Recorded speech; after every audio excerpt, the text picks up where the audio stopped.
Wait, let me explain something to you. I am not Mr. Lebowski. You're Mr. Lebowski. I'm the dude.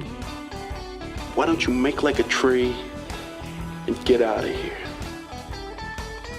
Now I'm here to answer any questions you children may have about the monorail. Me! Can it outrun the Flash? You bet. Can Superman outrun the Flash? Sure, why not?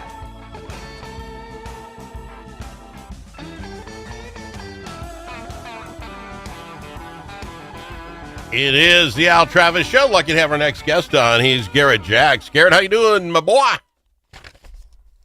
Besides this nice weather, Yeah. that All-Star game, I will agree, some of it was pretty fun watching some defense play, and some other moves that I was surprised that They actually used the term defense on TV, and they haven't done that in the All-Star game in the last 40 years. So let's bust it down for folks who didn't watch. They started the All-Star game is going to be Americans versus the rest of the world. Mm-hmm. So if you're born in America, this side, world over there. World gets a team of 8. They take the top 8 Americans, boom. Then the second set of Americans was the Stripes team. And they were older. It was LeBron James, Steph Curry, those guys. But still a good ball team, don't get me wrong. And then it was a round-robin tournament.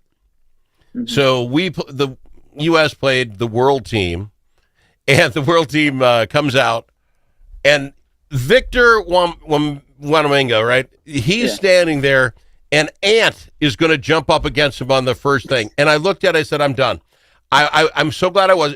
It's like they're not even going to try. Ant thought it was cute. I'll be up there and try to jump over Vic. Victor, of course, 4 foot higher than him, gets the rebound. They pass it right back to him, and he throws up a ball and sinks it, right? Jam dunks it in there like nobody's business. I think he scored the first 11 points, right? And the other team is like, wow, he is playing. He means it. And then the others had to pick up their game. You know what I'm saying? It was like, oh, man. And all of a sudden it was a game. The first game goes into a tie, and then the whole tie for it's only 12-minute long games. Then the whole tie thing goes on, and then the first team 5 points after that. Mm-hmm. So defense matters, and you got to have some offense. And they didn't play good defense off. We won, and Victor was mad. Yeah. And I'm like, this could be a game. This is what we want in this. People are playing. Was the defense crushingly hard? No, but I think each team stole the ball a couple, 3 times, even on inbounds plays. Yeah. So I was interested. Then you win, you stay, right? When you stay. So we played the Stripes team and lost, right? No, they played the Stripes team. Anyway, it's round robin 4 games. So the world team ends up getting out. The Stripes team beat them. So that's what I'm saying. They were a decent ball team. They beat them. So it's us against the Stripes, a lot of great players, and it was a young man's game. The young guys ran him out of the gym, Ant especially. Ant gets the MVP. And quite frankly, I watched every bit of it. And the reason why, because it's 12-minute matches. The games were 12 minutes. You didn't have time to pretend. And once you got down, you were pressing. I liked it, sir. What can we not like about that game? I think a lot of people might say, the round robin style a little bit, but now that I think about it, it was actually kind of fun. You only play 1 quarter. You're not pushing the guys too far. You're not, and you get this injury and all that. So you got to see 18 of the top players, the All-Stars, and they may not all be the top, but that's who we wanted there, right? You got to see all of them playing the game in that 1 hour, and I enjoyed it. And they seem to be trying. I'm telling you, they might be onto something. I don't think you can do it for football, right? No, that one would be kind of hard to do for football. But I think baseball you could. Yeah. There's enough American ball players, and there's enough world, Cuba, and the rest, and all these. I think you could do an all-star game national like that. And I think it really works when we're sitting in the middle of the Olympics.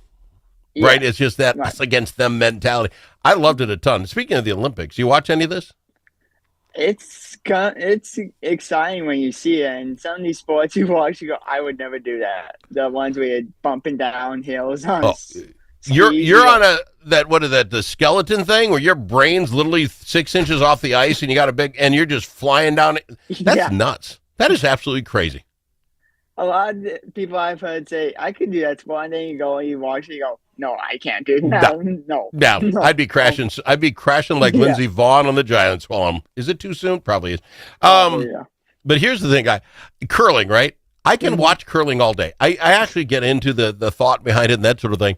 And then the French curling guy against another guy, he got accused of cheating, and they're swearing Effenheimers and stuff. And I'm like, wow, it's curling, people. That's not even like a... It's not even like a football thing. Yeah, it's not a hockey game. It's like, oh my gosh, these guys were mad. And then you catch what they were mad about? Double touching. The double touch, my friend. Yes, I think it was the stone is what they call it. I don't know. Yeah, it's the rock. So. It's the rock. And even though it has a handle, once you release it, you're done. You can't touch again, right? But evidently, and they say it's on film. The Olympic Committee is going to have to study this in slow motion.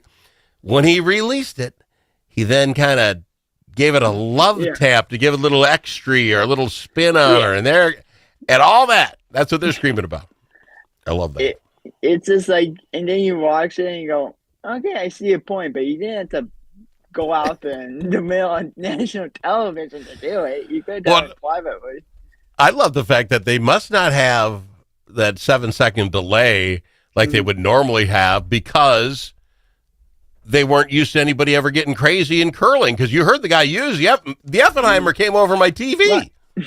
And I think it's even for football. They have anyone to win. They have that button and they just mute they don't it. let that go. Yeah. Speaking of did you see the hockey fight?